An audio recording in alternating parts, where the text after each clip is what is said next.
السلام عليكم ورحمة الله وبركاته.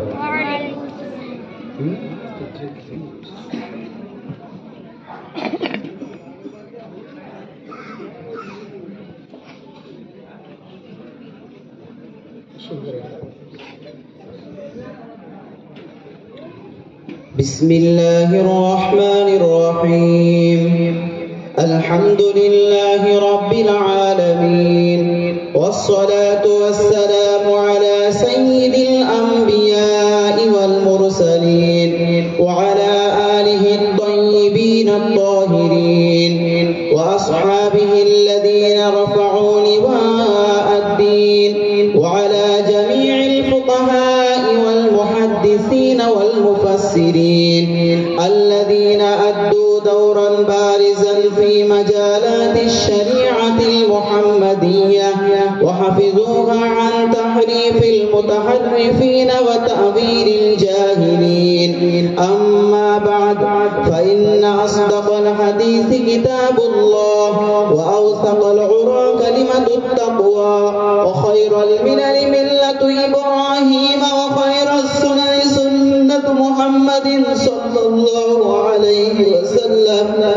وبالسند المتصل منا إلى الشيخ الإمام الهمام الحافظ الحجة الأمين في الحديث أبي عبد الله محمد بن إسماعيل بن إبراهيم بن المغيرة بن البردزبة الجعفي اليماني البخاري رحمه الله تعالى.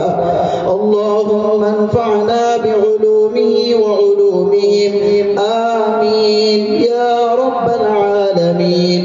باب قول الله: ونضع الموازين القسط ليوم القيامة وأن أعمال بني آدم وقوله يوزن. وقال مجاهد: القسطاس العدل بالرومية، ويقال القسط مصدر المقسط وهو العادل، وأما القاسط فهو الجائر. وبه قال حدثنا أحمد بن إشكال قال حدثنا محمد بن فضيل عن عمارة بن القعقاع عن أبي زرعة عن أبي هريرة رضي الله تعالى عنه قال: قال النبي صلى الله عليه وسلم: كلمتان حبيبتان إلى الرحمن، خفيفتان على اللسان، ثقيلتان في الميزان، سبحان الله وبحمده، سبحان الله العظيم، أو كما قال عليه الصلاة والسلام. আসসালামু আলাইকুম ওয়া রাহমাতুল্লাহি ওয়া বারাকাতুহু।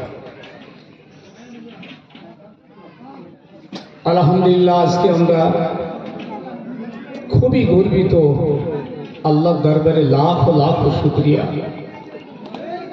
যে আজকে আমাদের এই পবিত্র অনুষ্ঠান থেকে কয়েকটা ছাত্র খাতমে কোরআন এবং সহি বুখারী খতম করে আজকে আমাদের কাছ থেকে দোয়া নেবে। ভাই বলে রাখি, আজকের এই মজলিসের যে আবেগ, যে উদ্দীপনা, যে মহাব্বত, যে ইশক অন্য মজলিসে হয় না। এই বুখারী তো আমি দাদা পীর কিবলার মাদ্রাসাতে বহু বছর পড়িয়েছি। ছাত্রদের সঙ্গে পড়াতা। আজকের এই যে শেষ হাদিস পড়ে আমাদের কাছ থেকে যে বিদায় হবে, খুবই মর্মাহত। আল্লাহ রাসূল বলেছেন, আমি এলেম দান করি, মানে আল্লাহ পাক এলেম দান করেন। কোরআন হাদিসের এলম তো আসমান থেকে পাওয়া যায়, এটা অন্য কোনো জায়গায় পাওয়া যায় না। সেই এলেম আল্লাহ পাক কখনো ছিনিয়ে নেন না, বুখারীর হাদিস। কিন্তু আল্লাহ আলেমদেরকে তুলে নেন, তখন পৃথিবী এলেম শূন্য হয়। আল্লাহ যাকে ভালোবাসেন, আল্লাহ যাকে মহাব্বত করেন, তাকেই ইলম দান করেন। এটা মাথায় রাখবেন, এটা রাসূলুল্লাহর কথা। এবং সেই এলেম আল্লাহ তার কাছ থেকে ছিনিয়ে নেন না, কিন্তু আলিমদেরকে আল্লাহ তুলে নেন। যে সমস্ত আলিম বা আমল এদেরকে আল্লাহ পাক আস্তে আস্তে পৃথিবী থেকে তুলে নিচ্ছে, ফাঁকা হয়ে গেছে। আলিমকে পাওয়া যাচ্ছে, বা আমল কোথায়? ফলে সমাজ মূর্খতার অজ্ঞতায় দেখা দেবে, এবং হুজুর বলছেন তখন তারা নিজেদের মত মতো নিজেদের রায় মতো ফতোয়া দিতে শুরু করবে, নিজে গোমরা হবে, সমাজকে গোমরা করে দেবে। এই কথাটা মাথায় রাখবেন। মানে আমি এই মাদ্রাসা শিক্ষার গুরুত্ব এই হাদিস থেকে আপনাদেরকে নিতে হবে। আজকে মাদ্রাসার বিরুদ্ধে সারা পৃথিবী উঠে পড়ে লেগেছে, কিন্তু এই মাদ্রাসা শিক্ষার গুরুত্বটা এই হিসাবে নিতে হবে যে এলেম আল্লাহ পাকের দেওয়া দান। আমি তো কল্পনাই করি না আল্লাহ এত তাড়াতাড়ি এই মাদ্রাসার এত, আমি তো আজ প্রায় 8 বছর 9 বছর আসছি, হচ্ছে স্যার 9 বছর। তখন মাদ্রাসার কিছুই ছিল না, কিচ্ছু ছিল না। সবাই দোয়া চেয়েছি, সবাই এসেছেন, আল্লাহ পাক সেই দোয়া কবুল করেছেন। তাই সেই জমিন থেকে আল্লাহ পাক ইলমে দ্বীনের ফসল ফলাচ্ছেন। আল্লাহু আকবার, বলুন আল্লাহুম্মা আমিন। আজকে সময় খুব কম। যে হাদিসটা লিখেছেন যিনি, নাম হচ্ছে মুহাম্মদ এবং কুনিয়াত হচ্ছে আব্দুল্লাহ, আবু আব্দুল্লাহ, এবং আমিরুল মুমিনিন ফিল হাদিস এনার লাকাব। আলহামদুলিল্লাহ বলেন, আমিরুল মুমিনিন ফিল হাদিস।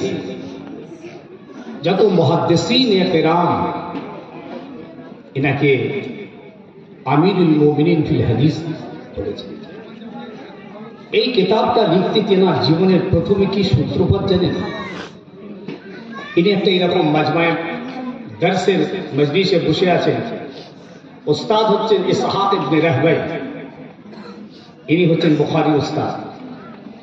ইনি হাদিস দর্শ দিচ্ছেন, দিতে বললেন যে বাবা কেউ আছো, একটা হাদিস তোমরা লিখবে, রাসূলুল্লাহর হাদিস, কেউ আছো? অত মুহাদ্দিস বসে আছেন, ছাত্র, কিন্তু কেউ কথা বললেন না। ইনি উঠলেন, ইবনে ইসমাইল। ইনি উঠে দাঁড়িয়ে গেলেন, যার আব্বার নাম হচ্ছেন হযরত ইসমাইল। ইনি বললেন হুজুর আমি আছি। এরপরেই উনি লেখা শুরু করলেন, এবং তার পরের পরেই একটা রাত্রে তিনি খব দেখছেন। কেন তিনি কিতাবটা লিখতে গেলেন, এগুলো হচ্ছে এদের ইবতেদাতে কিছু শুনে থাকবে আমার ছাত্ররা। মুহাদ্দিসিনরা বলেছেন, প্রথম তিনি খব দেখছেন যে আল্লাহর নবীর শরীরে অসংখ্য মাছি বসে আছে। সেই মাছিগুলো ইমাম বুখারী রাহমাতুল্লাহ আলাইহি হাওয়া দিয়ে পাকা করে তাড়াচ্ছে। এই খবটা উনি দেখলেন, আর ওখানে ওস্তাদ বললেন বাবা কেউ আছো? উনি বললেন হুজুর আমি আছি। তারপরে এই খবটা, ব্যাস এনাকে বিশাল উদ্দীপনা তৈরি হলো যে ইনশাআল্লাহ কেন এই খবটা আমি দেখলাম। ইনি এনার ওস্তাদের কাছে, শাইখের কাছে গিয়ে খবটা তাবির করলেন। ওস্তাদ বললেন বাবা বড় নিয়ামতি খব দেখেছো, রুইয়াতে সালেহা, আল্লাহ পাক তোমার দ্বারাই দ্বীনের খেদমত করাবেন। এই ক্বালা রাসূলুল্লাহ বলে মদিনার বাজারে বহু জাল হাদিস চলছে, জাল। এই হাদিসগুলো থেকে আল্লাহ তোমাকে সেই হাদিসগুলোকে এক জায়গায় জমা করাবেন। আল্লাহ নবীর গায়ে ছাপ দিচ্ছে, ক্বালা রাসূলুল্লাহ বলে নিজেদের মত চালিয়ে দিচ্ছে। এই জন্যে এটা বড় নিয়ামতি খব, আল্লাহ তোমার দ্বারা এই খেদমতটা নেবেন। ইমাম বুখারী রাহমাতুল্লাহ আলাইহি আলহামদুলিল্লাহ শুরু করলেন। 16 বছর এই কিতাবটা লিখতে তারা সময় লেগেছে। 16 বছর। একটা হাদিস লিখতে গিয়ে একবার গোসল করেছেন, 2 রাকাত নফল নামাজ পড়েছেন, তারপর একটা হাদিস লিখেছেন। বিশাল মেহনত। মাত্র 18 বছর বয়স যখন, তখন তিনি এই হাদিস লেখা শুরু করেছেন। 18 বছর বয়স। এসব আসমানি দেওয়া। এই যে আমার যে বাচ্চিটা আজকে কোরআন, এ কি কোনো হাফিজের কোনো ক্যাপাসিটি দেখে না, ওনার আব্বাজানের কোনো ক্যাপাসিটি, এনাদের দোয়া আছে কিন্তু আসমানি এটা পাবেন। এই যে একটা বাচ্চা ছেলে আরেকজন বসে, হ্যাঁ কি নাম, আদিল, এই একটা বাচ্চা ছেলে আলহামদুলিল্লাহ এই মাসা থেকে 30 পারা কোরআন বুকে নিয়ে বেরোচ্ছেন। এ কি সহজ কথা? এই দেখুন, এই দেখুন বাচ্চাটা দেখুন, ফুল খসে না তার, ওর মুখে এখনো দুধের খুশবু আছে। আল্লাহু আকবার, এগুলো সব আসমানি, শুনছেন?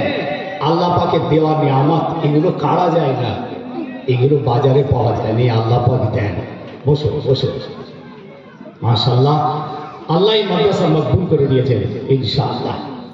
ইমাম বুখারী হুজুরের এই কিতাবটা লেখার জন্য বুখারী হয়েছেন তা নয়, এনার বাড়ি হচ্ছেন সামারকান্দ, রাশিয়া, সোভিয়েত ইউনিয়ন, যেটা হচ্ছে বুখারা শহর, সেখানে হুজুরের জন্ম 194 হিজরিতে,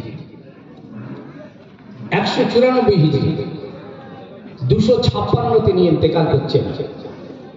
আল্লাহু আকবার। 13 শাওয়াল জুমার নামাজের পর হুজুর ইন্তেকাল করেছিলেন। এই কিতাবটাই তিনি বলেছিলেন আমার নাজাতের ওসিলা। আল্লাহর কাছে দোয়া, আল্লাহ আমি এই খিদমত করে রেখে গেলাম, আল্লাহ এটার ওসিলায় আপনি আমাকে নাজাত দেবেন। বুখারার যিনি আমির, বুখারা শহরের যিনি আমির ছিলেন, আমির বলল যে মোহাম্মদ তুমি আমার দরবারে এসো, এসে আমার দুটো ছেলেকে পড়াও। দেখেন